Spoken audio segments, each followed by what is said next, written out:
Welcome to engineers excellence classes. Lecture first में हम पढ़ रहे थे हिस्ट्री को, जिसमें हमने कवर किया था हिस्ट्री क्या होती है और सबसे पहला जो आक्रमण था किसका था, हिस्ट्री को जानने के जो सोर्स थे वो क्या थे। आज हम देखने वाले हैं, जिसके बाद हमने देखा कि अरब का आक्रमण देखे थे, कौन सबसे पहले आए, कहाँ से सबसे पहले आए, किसने सबसे पहले, कौन था मुस्लिम आक्रमणकारी जिसने सबसे पहले भारत में आक्रमण किया। तो हमने उस समय पढ़ा था कि मोहम्मद बिन कासिम जो था वो सबसे पहला आक्रमणकारी था, भारत में आक्रमण करने वाला। अब आज हम पढ़ेंगे कि मोहम्मद बिन कासिम जो कि अरब के आक्रमणकारी थे, उसके बाद जो आक्रमण हुआ वो किसका हुआ। तो उसके बाद जो आक्रमण हुआ था वो तुर्क का आक्रमण हुआ था, जो कि कहाँ के निवासी थे, वो थे अफगानिस्तान के निवासी, जिसे उस समय क्या कहा जाता था, गजनी कहा जाता था। अब गजनी में क्या था, अफगानिस्तान में, उसमें वहाँ एक गाजी साम्राज्य या फिर गजनी या फिर यामिनी वंश की स्थापना हुई, जो किसने करी थी, जो अल्पतगीन ने 932 से लेकर 977 ईस्वी तक राज करा था। अब हमने देखा कि जो गजनी की स्थापना करी अल्पतगीन ने कर दी है, तो हमने कहा कि हिस्ट्री जो है वो पास्ट में होने वाली घटनाएं हैं, ठीक है। तो इसको और पास्ट में लेकर जाते हैं, कि अफगानिस्तान आया कहाँ से और ये गजनी की स्थापना क्यों करी, ठीक है। तो इसके बारे में थोड़ा सा समझते हैं। तो क्या था उस समय, बुखारा एक जगह थी, अरब सागर के निकट क्या था, एक बुखारा जगह थी। तो वहाँ क्या था, एक शासक राज करता था जिसका नाम क्या था, अब्दुल मलिक। तो बुखारा में जो था अब्दुल मलिक का शासन चलता था, और उसका दास था पहले कौन, अल्पतगीन, जिसने क्या करी, अफगानिस्तान में गजनी साम्राज्य की स्थापना करी। अब अल्पतगीन था, तो बाद में क्या हुआ, इसे एक उपाधि दे दी गई। इसको पहले दास से हटा दिया गया, दास से इसको क्या बना दिया गया, सिपाह सालार बना दिया गया। सिपाह सालार का मतलब होता है सैनिकों का प्रधान, ठीक है, इसको कहते हैं सैनिकों का प्रधान। जो सैनिकों का सबसे बड़ा प्रधान होता है उसे क्या कहते हैं, सिपाह सालार कहते हैं, जिसे हम क्या कहते हैं, सेनापति भी कहा जाता है। तो इसको बाद में क्या है, सिपाह सालार की उपाधि मिल गई थी, ठीक है। एक और उपाधि से इसे नवाजा गया था, कौन सी, हबीब उल हजाज। हाँ, हबीबुल्ला नहीं, एंटरटेनमेंट में देखा होगा कि जॉनी लीवर हबीबुल्ला का वो करता है, तो हबीबुल्ला नहीं, उल्ला में से ला हटा देंगे तो क्या बन जाएगा, हबीब उल हजाज। तो हबीब उल हजाज की उपाधि दे दी गई थी बाद में इसे। तो क्या हुआ था, इसके आगे की कहानी क्या थी। अब जब अब्दुल मलिक जो क्या था, बुखारा का साम्राज्य का संस्थापक था और शासक था, उसकी जब मृत्यु हो गई, कब, 932 ईस्वी में जब उसकी मृत्यु हो गई, तो हुआ ये कि उसके चाचा और भाई में क्या था, एक विवाद हो गया। किसको लेकर, साम्राज्य को लेकर। भाई पॉलिटिक्स है, करनी है तो साम्राज्य भी अपने हाथ में लेना है, या चाचा लेगा या भाई लेगा, दोनों को तो मिल नहीं सकता, ठीक है। तो इन दोनों में क्या हो गया, एक विवाद छिड़ गया दोनों में आपस में, ठीक है। इन दोनों में क्या छिड़ गया, एक विवाद छिड़ गया कि सत्ता मुझे मिलनी चाहिए और सत्ता मुझे मिलनी चाहिए। भाई कह रहा था सत्ता मुझे मिलेगी, चाचा कह रहा था सत्ता मुझे मिलेगी। अब इन दोनों के विवाद में जो अल्पतगीन था, उसने क्या करा, उसने किसका साथ दिया, ठीक है, वो भी सिपाह सालार था उस टाइम, कोई बहुत बड़ी उपाधि होती है सिपाह सालार, तो सिपाह सालार था। तो उसने क्या करा, किसका साथ दिया, उसके चाचा का साथ दिया, किसके, अब्दुल मलिक के, ठीक है। वैसे होना तो भाई को चाहिए था, भाई को ही मिलनी चाहिए थी सत्ता, ठीक है, पर भाई को मिली भी बाद में, लेकिन जो साथ दिया था उसका किसने दिया था, सिपाह सालार जो था हमारा, जो सैनिकों का प्रधान था अल्पतगीन, उसने दिया था, ठीक है। अब भाई, बाद में क्या हुआ, जो प्रजा थी, प्रजा के कहने पर जो सत्ता मिल गई, वो किसे मिल गई, भाई को मिल गई, ठीक है। जब भाई को सत्ता मिल गई, भैया देशद्रोह करा है तो भुगतना भी पड़ेगा कुछ ना कुछ। तो देशद्रोह जो था वो किस पे लगा था, अल्पतगीन पे लगा था। क्या देशद्रोह लगा था कि साम्राज्य मुझे मिलना था, साथ दिया चाचा का, ठीक है। तो उसने क्या करा, डर के मारे वो डर गया। अब वो डर गया तो उसने कहा मुझे मृत्युदंड ना मिल जाए। अब मृत्युदंड मिल जाता तो क्या होता कि अफगानिस्तान में गजनी साम्राज्य की स्थापना ही नहीं हुई होती, ठीक है। तो अब वो क्या करा, बुखारा से कहाँ चले गया, वो बुखारा से भाग गया कहाँ, अफगानिस्तान, ठीक है, मृत्युदंड से बचने के लिए वो कहाँ भाग गया, बुखारा से गजनी अफगानिस्तान भाग गया। अब फिर क्या हुआ, ये जब अफगानिस्तान गया तो थोड़ी सी इसमें कहानी क्या थी, जब ये अफगानिस्तान गया ना तो उस समय क्या था, अफगानिस्तान को क्या गजनी कहा जाता था, ठीक है। वहाँ जाकर इसने क्या करा, गजनी साम्राज्य की क्या करी, स्थापना कर दी। और कब करी थी, 932 में जब ये भागा कहाँ से, बुखारा से जब ये कहाँ गया, गजनी गया, तो इसने वहाँ क्या करी, 932 AD में क्या कर दी, वहाँ स्थापना कर दी किसकी, गाजी साम्राज्य की या गजनी साम्राज्य की या फिर यामिनी वंश की कह लें।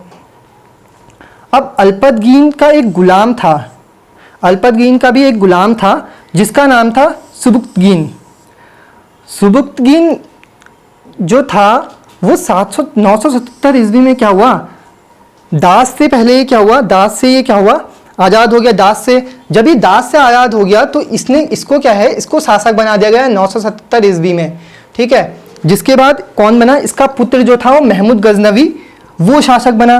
अब अल्पतगीन के बाद की कहानी सुनते हैं, क्या हुआ था कि अल्पतगीन की मृत्यु के बाद क्या हुआ, अल्पतगीन की मृत्यु के बाद जब अल्पतगीन की मृत्यु हो गई तो उसके बाद किसको शासक बनाया, अभी हमने पढ़ा सुबुक्तगीन को शासक बनाया, कहाँ का, गजनी का। जब सुबुक्तगीन को गजनी का शासक बनाया तो वो धीरे धीरे क्या करने लगा, अपने साम्राज्य को स्थापित करने लग गया।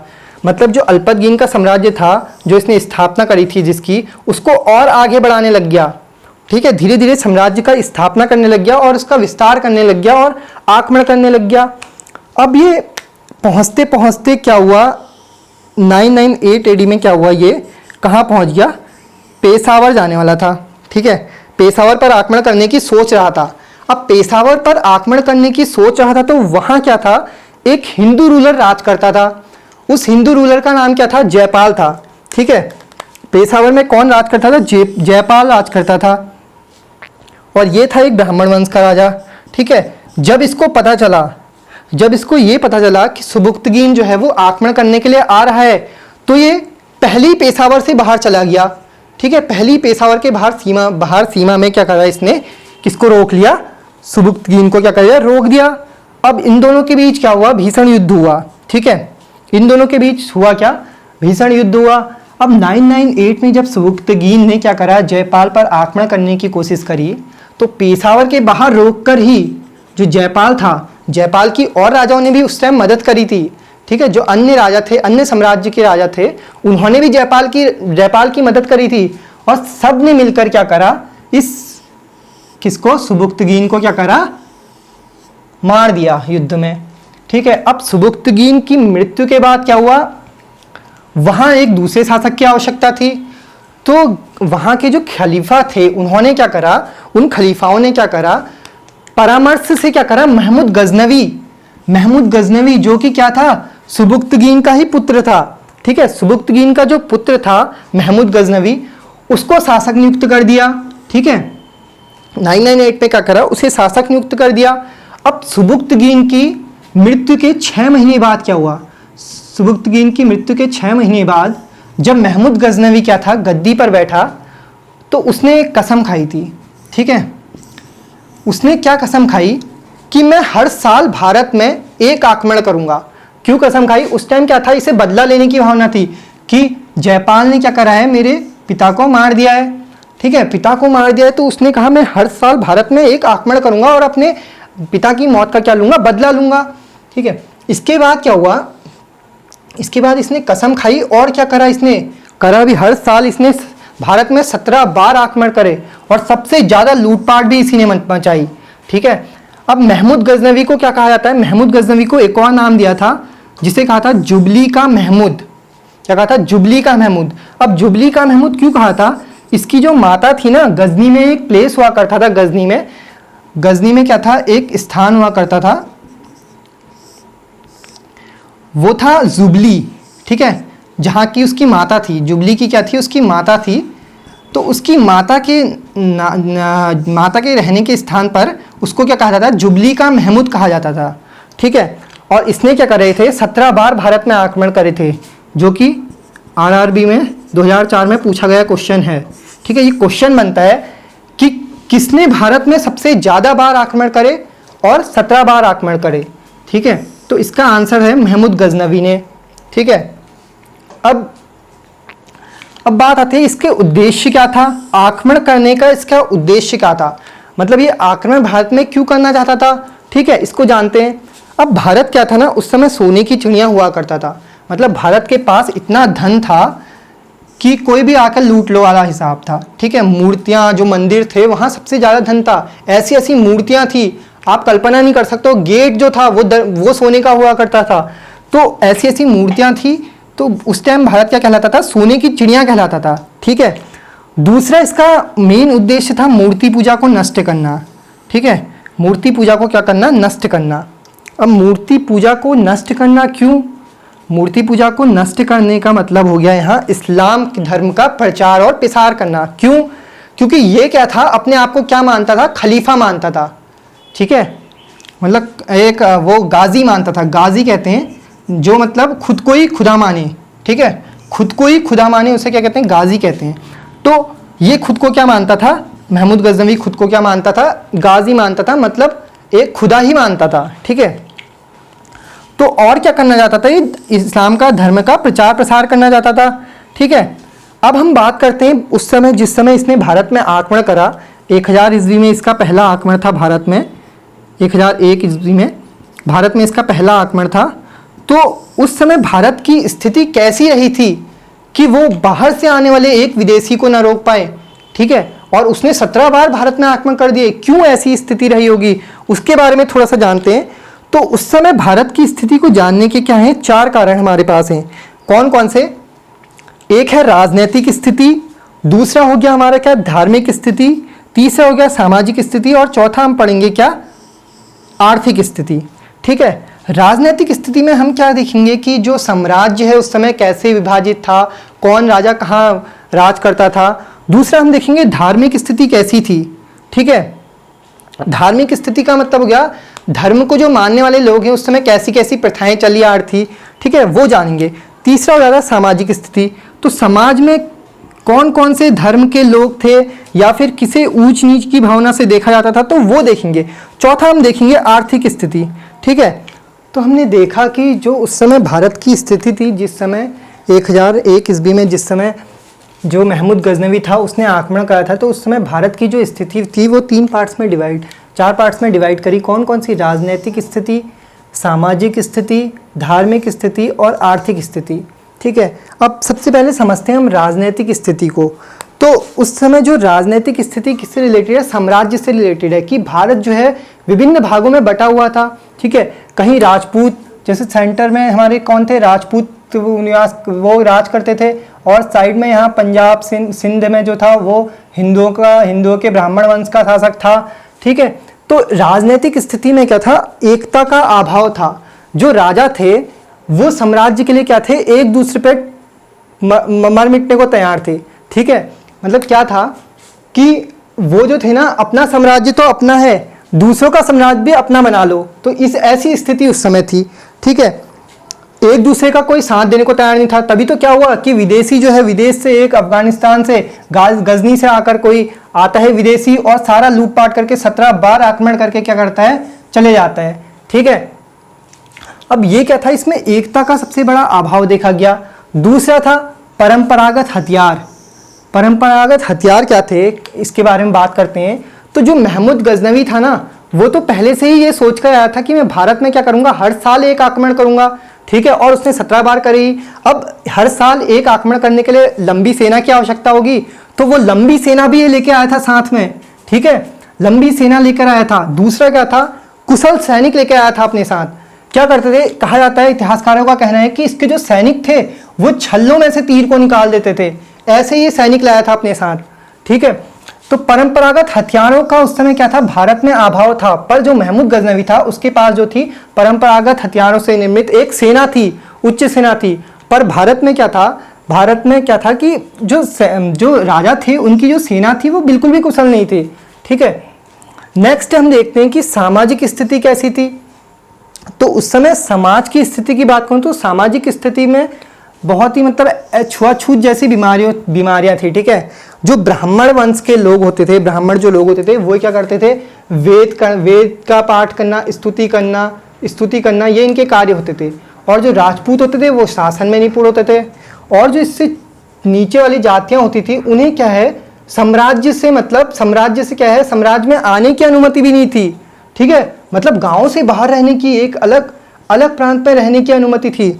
और जो लोग इनको नहीं मानता था उनकी क्या कर दी जाती थी, जीभ काट दी जाती थी। ठीक है, अब जानते हैं कि राजपूत और ब्राह्मणों में ऐसा क्या था। ठीक है, राजपूत और ब्राह्मणों में क्या था कि राजपूत तो लड़ने मर मिटने को तैयार थे, लेकिन उस समय क्या थे, जो ब्राह्मण थे वो क्या थे, वो इस लड़ाइयों से दूर रहा करते थे।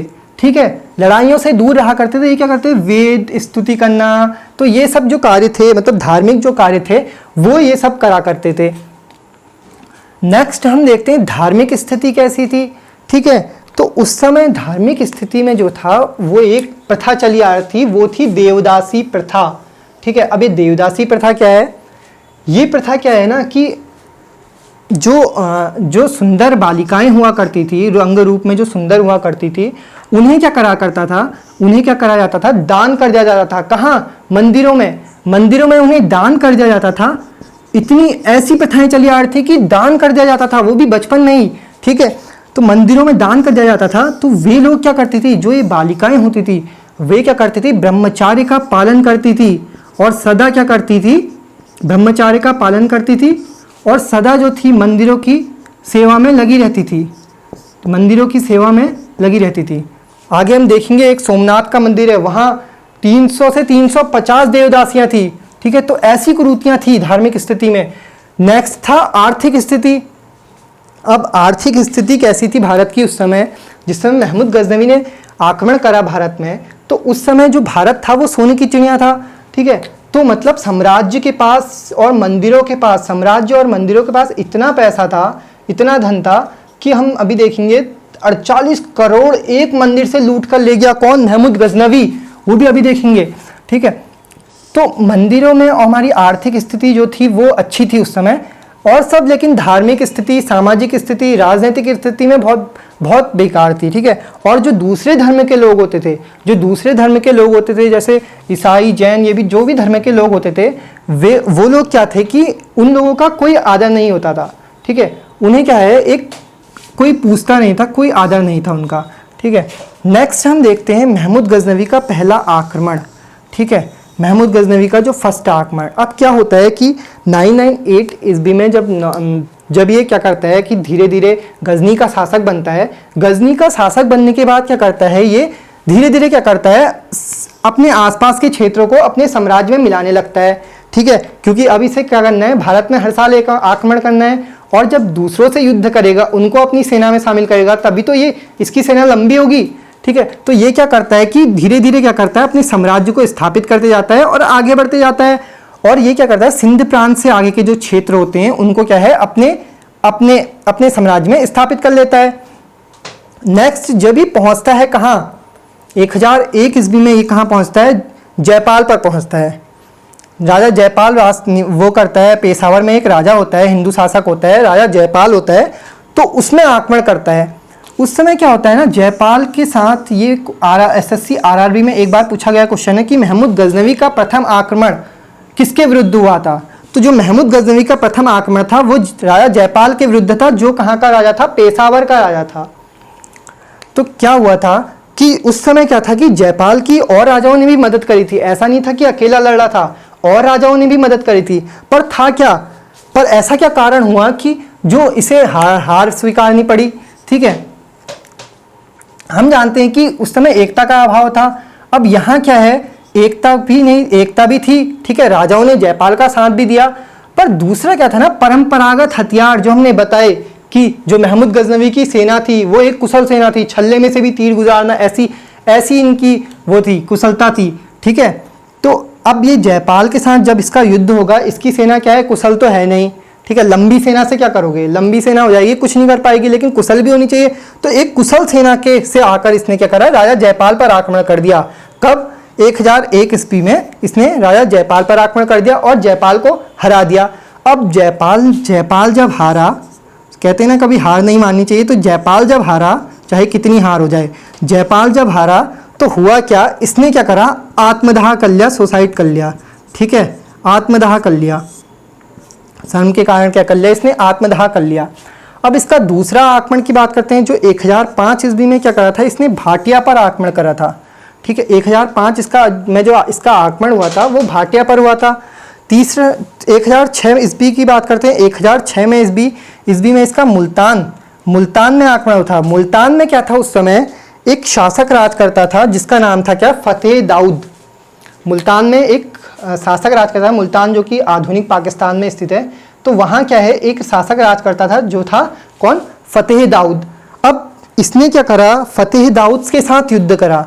ठीक है, जब इसने फतेह दाऊद के साथ युद्ध करा, फतेह दाऊद से पहले इसने कहा कि क्या कहते हैं, तुम संधि कर लो मेरे साथ। ठीक है, फतेह दाऊद जो था वो नहीं माना। जब फतेह दाऊद नहीं माना तो इसने क्या करा, इस पर आक्रमण कर दिया, फतेह दाऊद पर आक्रमण कर दिया। जब इसने फतेह दाऊद पर आक्रमण करा तो क्या हुआ, फतेह दाऊद भी पराजित हुआ। और फतेह दाऊद के पराजित होने पर क्या करा इसने, वहाँ की गद्दी किसको सौंप दी, सुखपाल को सौंप दी। ठीक है, सुखपाल एक शासक था, उसको सौंप दी। जब सुखपाल शासक बना, तो शासक बनने से पहले, जब इसको शासक बनाने से पहले की बात है, तो जब ये शासक बनने से पहले क्या हुआ, इसके सामने एक शर्त रखी, किसने, महमूद गजनवी ने। वो शर्त क्या थी कि तुम अपना धर्म जो है वो चेंज कर लो। ठीक है, धर्म परिवर्तन कर लो, और उसने करा भी। ठीक है, सुखपाल ने क्या करा, धर्म परिवर्तन करने को राजी हो गया और धर्म परिवर्तन कर भी लिया। ठीक है, अब हुआ क्या, जब 1007 ईस्वी में इसने क्या करा, भटिंडा का शासक, जब ये सुखपाल था वो क्या था, पहले भटिंडा का भी शासक था। जब इसने भटिंडा का शासक बन गया तो भटिंडा का शासक बनने पर क्या हुआ, इसने जो धर्म चेंज किया था वो फिर से हिंदू धर्म में आ गया। ठीक है, अपनी मनमानी कर ली, हिंदू धर्म में आ गया। अब इससे क्या हुआ, इससे हुआ क्या, इससे जो महमूद गजनवी था ना वो नाराज हो गया। ठीक है, तुम पहले धर्म चेंज कर रहे हो फिर दोबारा आ रहे हो इसी धर्म में। तो उसके क्या हुआ, महमूद गजनवी बहुत गुस्सा हुआ। ठीक है, अब महमूद गजनवी का मेन मोटो था क्या, मूर्ति पूजा का खंडन करना और इस्लाम धर्म का प्रचार प्रसार करना। जब ये क्या हुआ, हिंदू शासक जो सुखपाल था, इसने अपने धर्म फिर से हिंदू बना लिया। तो इसने क्या करा, महमूद गजनवी ने क्या करा, 1007 ईस्वी में क्या करा, इस पर आक्रमण कर दिया, भटिंडा पर आक्रमण कर दिया, सुखपाल पर। जब इसने सुखपाल पर आक्रमण करा तो इसने सुखपाल को भी पराजित कर दिया। ठीक है, इसने क्या करा, सुखपाल को भी पराजित कर दिया। फिर इसके बाद 1009 ईस्वी में क्या करा इसने, नगरकोट मूर्तिवाद के विरुद्ध आक्रमण करा। ठीक है, नगरकोट में हमला करा, जो क्या था, मूर्तिवाद के विरुद्ध पहला आक्रमण था। मूर्तिवाद के विरुद्ध मतलब क्या, मूर्तियों के विरुद्ध, मतलब मूर्ति का खंडन करने के विरुद्ध जो था वो पहला आक्रमण कहाँ से शुरू हुआ था, नगरकोट से शुरू हुआ था। अब इसके बाद 1013 ईस्वी में क्या करा इसने, आनंदपाल के शाही राज्य पर हमला कर दिया। ठीक है, आनंदपाल के शाही राज्य पर हमला कर दिया। अब नेक्स्ट जब ये 1014 ईस्वी में आया कहाँ, थानेसर, तो थानेसर में जीतना चाहा इसने। ठीक है, और थानेसर पर भी कब्जा कर गया। धीरे धीरे क्या कर रहा है, अपने साम्राज्य का विस्तार करते जा रहा है और क्या है, हर साल आक्रमण करते जा रहा है। ठीक है, तो थानेसर पर आक्रमण कर दिया और उसे जीत लिया। कब, 1014 ईस्वी में। फिर 1015 में इसने कहा, कश्मीर में अपनी विजय का फतेह लहराया। ठीक है, कश्मीर में विजय हो गया। 1018 की बात करूं तो 1018 ईस्वी में इसने क्या करा, मथुरा जीत लिया। और 1021 में ये जीतने चले गया कहाँ, कन्नौज। और उस समय क्या था, कन्नौज में एक चंदेला गौड़ नामक शासक राज करता था। तो 1021 ईस्वी में उसने क्या कहा, उसे भी हरा दिया। 1021 ईस्वी में चंदेला गौड़ को भी हरा दिया और क्या करा, कन्नौज जीत लिया। कन्नौज को जीतने के बाद ये कहाँ पहुँच गया, ग्वालियर पहुँच गया। कब, 1023 ईस्वी में कहाँ पहुँच गया, ग्वालियर पहुँच गया। अब ग्वालियर भी जीत लिया। ठीक है, ग्वालियर भी विजय कर लिया। ग्वालियर विजय करने के बाद इसका जो था सबसे बड़ा हमला बात करूँ, 16वां आक्रमण, भारत में 16वां आक्रमण जो था महमूद गजनवी का, वो था 1025 ईस्वी में, जो कहाँ था, सोमनाथ मंदिर पड़ता है कहाँ, गुजरात के सौराष्ट्र में सोमनाथ मंदिर पड़ता है, वहाँ इसका आक्रमण हुआ, 16वां आक्रमण, जो कि भारत में होने वाला सबसे बड़ा आक्रमण कहा जाता है। ठीक है, यहाँ जो मूर्ति थी, जो सोमनाथ मंदिर था, वो भगवान शिव को समर्पित था। किसको समर्पित था, भगवान शिव को समर्पित था। और उस समय जो गुजरात का शासक था वो कौन था? भीम फर्स्ट हुआ करता था। भीम फर्स्ट क्या था? उस समय गुजरात का शासक हुआ करता था, जो कि चालुक्य वंश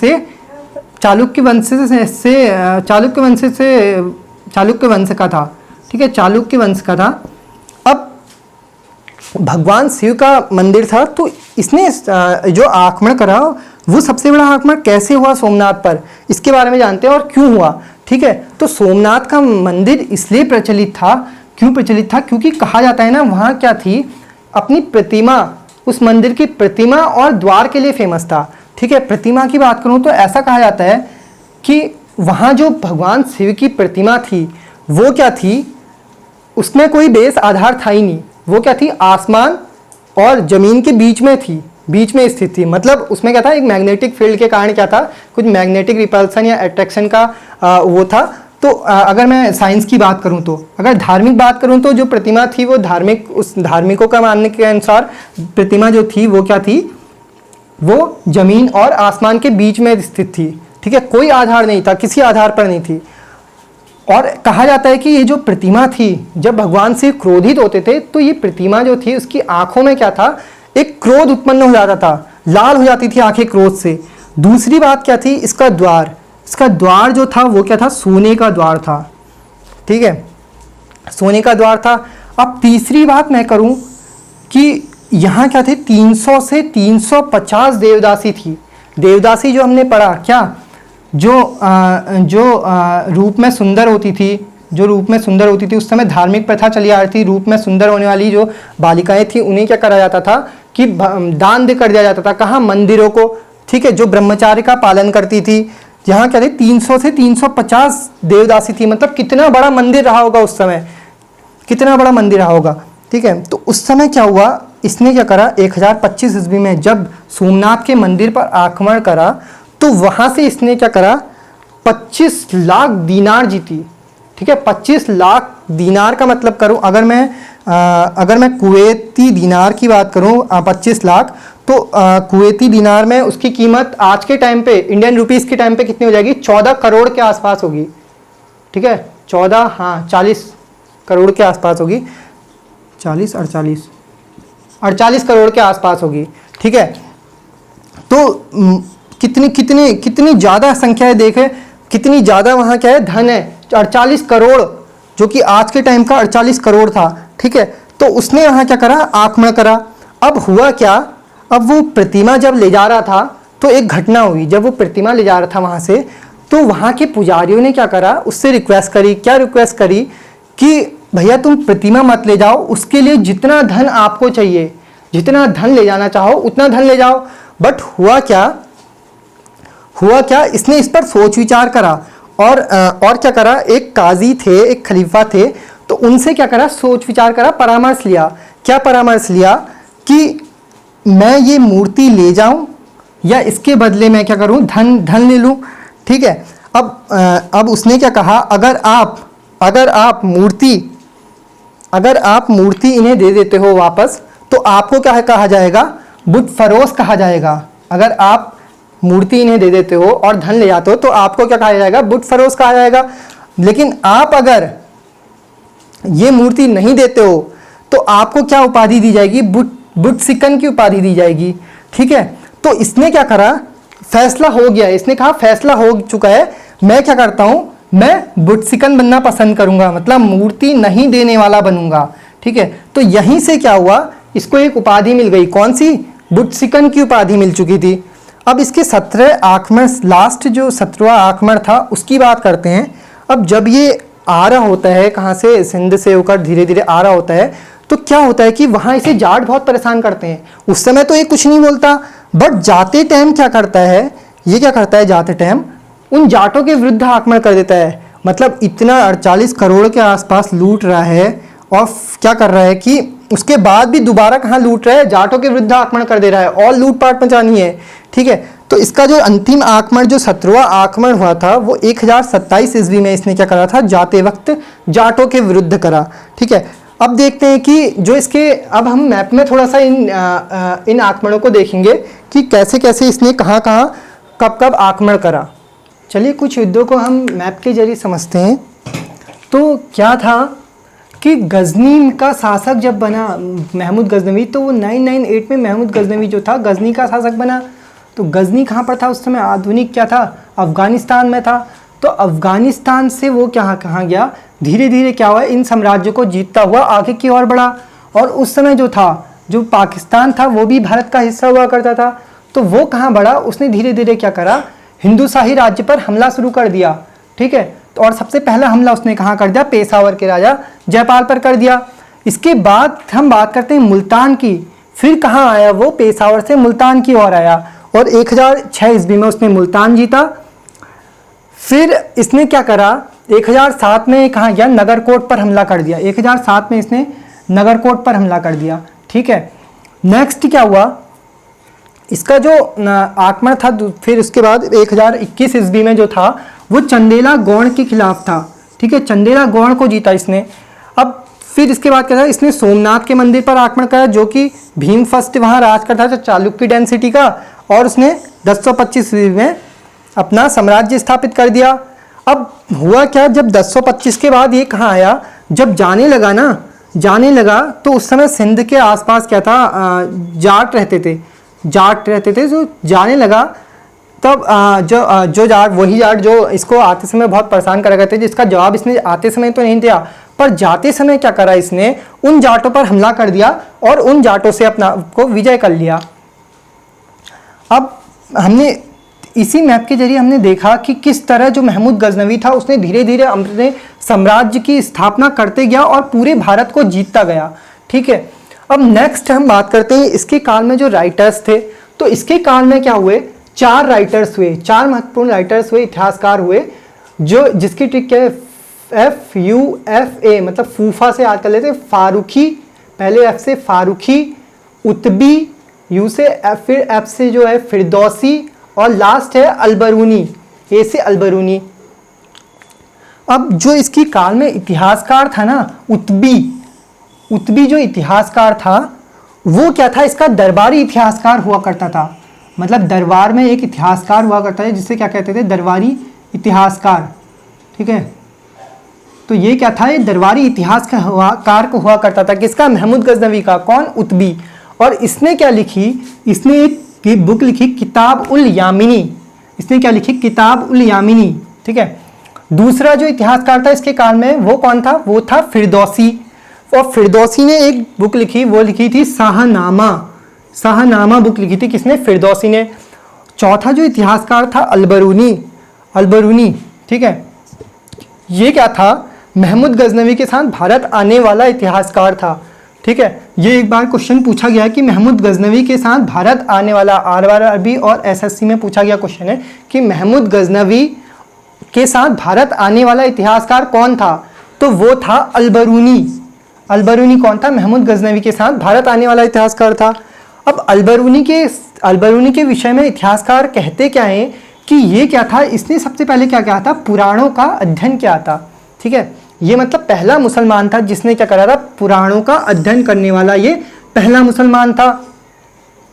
दूसरी चीज ये कही जाती है कि ये क्या था, भारतीय इतिहास का पहला जानकार था। भारतीय इतिहास का जो था पहला जानकार था। अब क्यों कहा इसे जानकार, इस पे बात करते हैं। तो इसने यहाँ क्या लिखी, इसने लिखी थी क्या, किताब उल हिंद। इसने लिखी थी किताब उल हिंद। ठीक है, इस किताब उल हिंद को ही क्या कहा जाता है, 11वीं सदी का भारत दर्पण कहा जाता था। 11वीं सदी का भारत दर्पण कहा जाता था। किसे? इस किताब उल हिंद को। अलबरूनी का एक और जो नाम था एक और, वो था अबू रेहान महमूद। क्या था? अबू रेहान महमूद।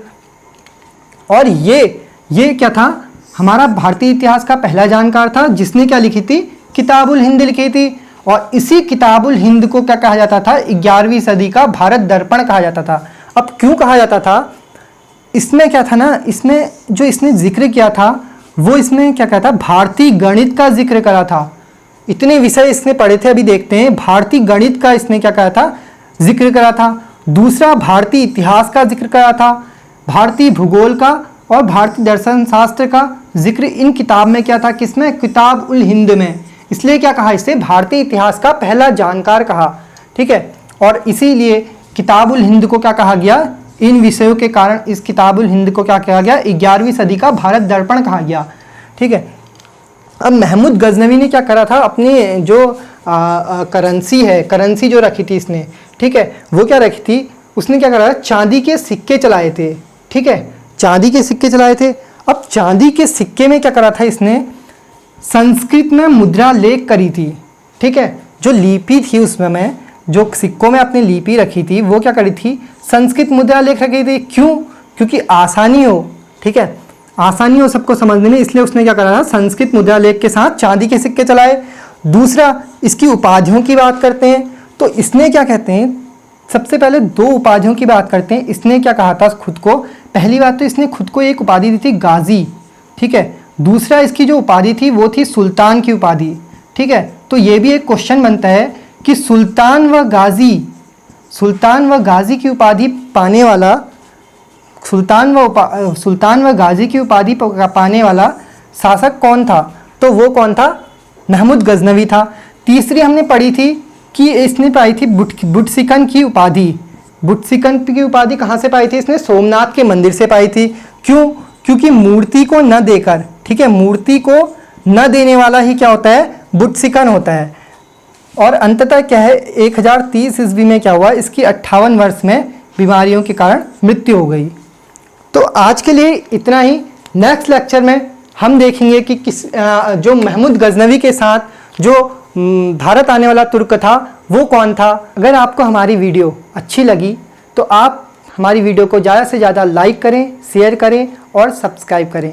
अगर आपको हमारे आज के PDF नोट्स चाहिए तो आप हमारे टेलीग्राम ग्रुप से जुड़ सकते हैं। हमारे टेलीग्राम ग्रुप का लिंक नीचे डिस्क्रिप्शन में दे दिया गया है। Thank you.